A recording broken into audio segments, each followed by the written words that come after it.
Fala galera, oi de novo, meu nome é Marco, esse aqui é o História Fácil. Nesse vídeo a gente vai dar continuidade àquele meu vídeo anterior, onde a gente falou da primeira fase da Era Vargas, o governo provisório. A gente explicou mais ou menos a questão do golpe de 30, como foi a tomada, como era o governo antes, e a gente parou na Revolução Constitucionalista de 1932, de São Paulo.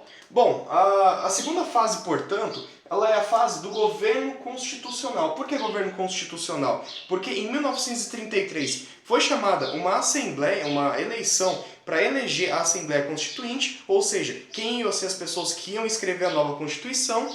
E em 1934 ela saiu, certo? Temos a Constituição de 1934, que em determinados pontos de vista ela foi muito progressista, ela foi muito à frente do seu tempo, só que na realidade ela tinha a grande oposição do próprio Vargas, porque de acordo com ele era uma Constituição pesada. Por que pesada? A gente vai entender daqui a pouco.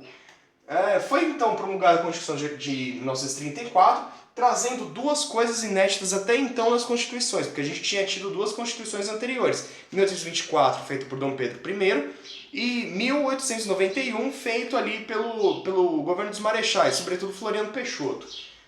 A gente tem duas coisas inéditas aqui para a nossa terceira Constituição, que foi a instituição do voto universal e secreto, esse daqui principalmente. O que é voto universal? Naquela época votavam-se apenas homens. Nesse sentido, então, agora começaram a votar as mulheres também, de todas as idades, exceto abaixo de 16 anos, que é uma regra que vale até hoje. E secreto, a partir de então, o voto era sigiloso, para evitar todos os problemas que a gente tinha tido na República Velha. Voto de cabresto, as ameaças e etc. Compra de voto principalmente. É claro que para comprar voto o pessoal sempre dá um jeito, né? Mas isso deu uma coibida boa assim no pessoal.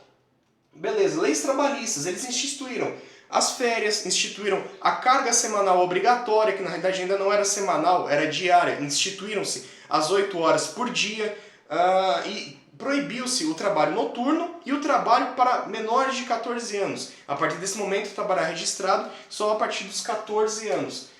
Beleza, esse aqui foi um avanço muito bom, assim, que foi resultado das lutas de sindicatos, de movimentos trabalhistas unidos.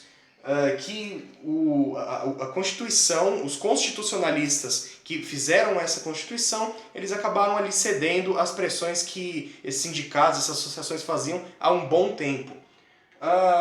Uma coisa que chamou bastante atenção dentro desta Constituição são as garantias exageradas, que foi justamente nesse ponto que Getúlio Vargas se opôs firmemente à própria. Por exemplo, a Constituição falava que o Estado deveria cuidar de indivíduos que tivessem a prole numerosa. O que significa isso? Você não tinha televisão em casa, a única coisa que você fazia da sua vida era fazer filho. Sabe? Você tinha ali 10, 15 filhos ali para sustentar, certo? Quem tem, assim, por exemplo, avô, bisavô, assim, que viveu mais ou menos nessa época, sabe que naquela época tinha-se muitos filhos, tinha-se muitos irmãos, e aí tem uma porrada de tio e etc. Isso nesse caso, a Constituição mandava o Estado cuidar dessas pessoas, ou seja, você vai cuidar de praticamente toda a população, porque quase todo mundo ali tinha muito filho.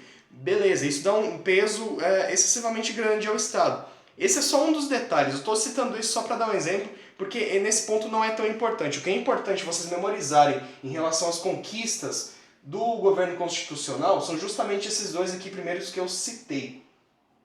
E a Constituição tratava também sobre a eleição. A eleição ela continuava, assim como na época da República Velha, sendo com um mandato de 4 anos, sem direito à reeleição. E esses mesmos constitucionalistas que fizeram essa Constituição, nessa Assembleia, elegeram por voto indireto Getúlio Vargas. Ou seja, ele que era antes chefe do governo provisório de 30 a 34, passou a ser presidente da República de fato, eleito por esse pessoal.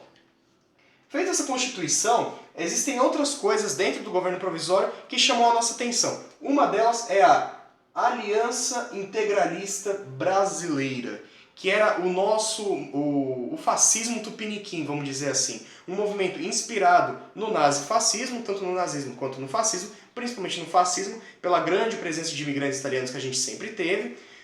Nessa inspiração, eles guiavam-se pelo lema Pátria, Deus e Família. Ou seja, eles colocavam aquele nacionalismo exacerbado, colocavam uma religiosidade também, que às vezes beirava o exagero, certo? Essa foi uma grande característica. Ela colocava grande inspiração do fascismo e ela tinha uma idolatria ao militarismo. Os uniformes eram verdes, eles andavam com braçadeiras, eles faziam saudações, certo? Que faziam uma alusão ao militarismo.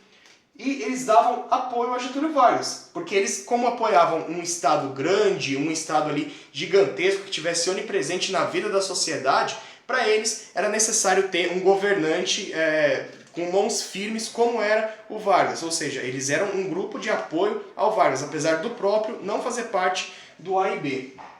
Outro grupo que surgiu nessa época foi a ANL, Associação Nacional Libertadora. Eles colocavam assim uma mistura de pessoas, socialistas, comunistas e anarquistas. Os anarquistas eles estavam muito assim nos sindicatos, foram os anarquistas aqui que nesse país foram os primeiros a fundar sindicatos. Socialistas e comunistas eles eram mais um pessoal que tinha contato com as ideias da Revolução Russa. E nisso, o que aconteceu? Foi descoberto um suposto plano Cohen. O que era esse plano? O plano de invasão, de luta armada, de revolução na realidade, vindo da ANL, desses setores socialistas, comunistas e anarquistas, para tomar o Estado. Encontrou-se até mesmo, supostamente na época, né? Lógico, porque isso depois meio que se configurou sendo mentira. Encontraram-se um ok do governo de Moscou para chegar e falar, não, beleza, tá liberado, vai aí, dá o golpe e faz a revolução aí. Foram encontrados esses indícios no ano de 1937. Era em 1937 que supostamente dar-se-ia o golpe comunista no Brasil. O primeiro de tantos, né? Afinal de contas, né? Quantos quase golpes comunistas a gente já teve, né? E os militares, aqueles que nos salvaram, né? Eles impediram. Em 1937, então, esse plano Cohen caiu nas mãos do Vargas, assim, no conhecimento do Vargas. E o que o Vargas fez? Ele já tinha uma constituição mais ou menos pronta ali na gaveta, mais ou menos feita.